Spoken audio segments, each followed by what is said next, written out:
बोलिए गायत्री माता की जय।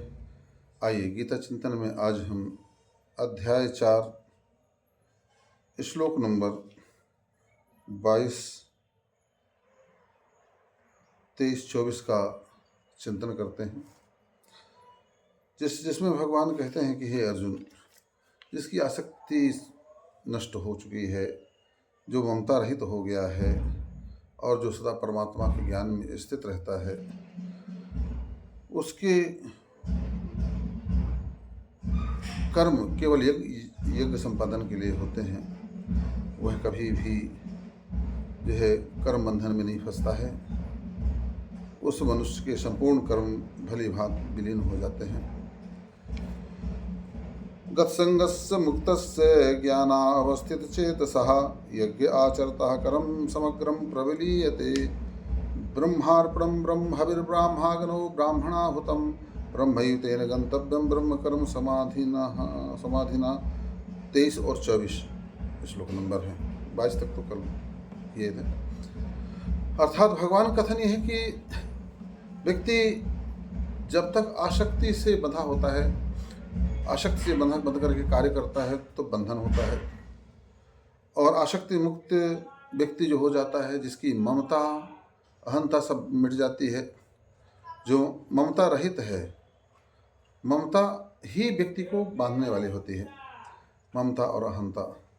तो जब जब व्यक्ति ममता के वशीभूत होकर के कर्म करता है तो वह कर्म कम कुकर्म ज़्यादा करता है, क्योंकि जिससे ममता है उसके लिए कुछ भी करने के लिए तैयार रहता है, और जिससे घृणा है उसके लिए कुछ करना ही नहीं चाहता है।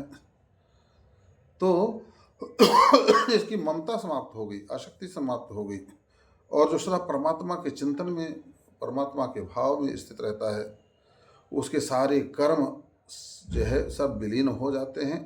उन कर्मों के फल उसको भोगने नहीं पड़ते हैं, चाहे अच्छा हो या बुरा हो। जैसे अगर आप चाहते हैं कि आप किसी बीज को भूमि में डालें और उगे ना, वही समाप्त हो जाए, तो उसके लिए क्या करना चाहिए?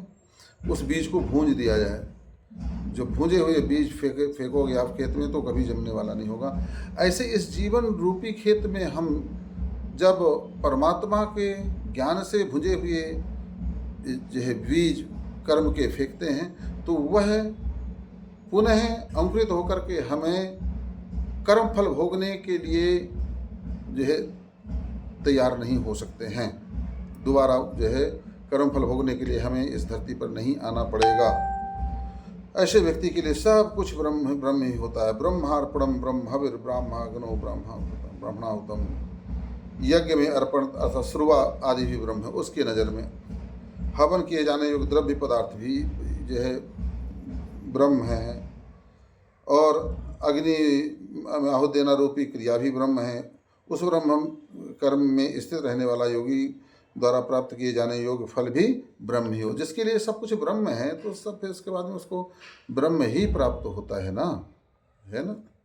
बोले गायत्री माता की जय।